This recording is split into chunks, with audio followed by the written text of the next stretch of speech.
Today we're going to show you the secret on how to assemble a basketball hoop with one person in half the time that it specifies it should take. And these are the two simple tips and tricks that I use to professionally assemble basketball hoops all the time. If you found this video helpful, or if you want to help support our channel so we can make quality content, please support us on Patreon. We'll have a link below. Thanks for watching.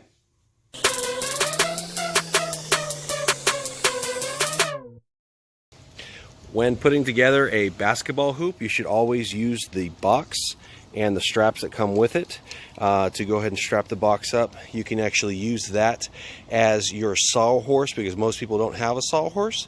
So this will allow you to be able to put together your basketball hoop with one person and cut the time in half.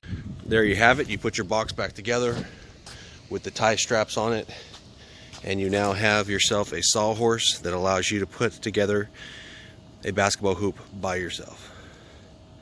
Alright, and this is what you're working with here. You got your sawhorse that's provided by the manufacturer, and you're able to put it together. You put your hoop and your backboard on this side, and this one here supports it. I usually put my tool bag behind here so it doesn't roll around on the wheels, and sometimes I'll put a tool bag in front of the box to give it a little bit more stability, but this now makes it a one-man job as well as not requiring a sawhorse. Once you get all the hardware assembled, put the basketball hoop on its side so that you can attach the rim. This is the best way to do it when you are assembling it by yourself.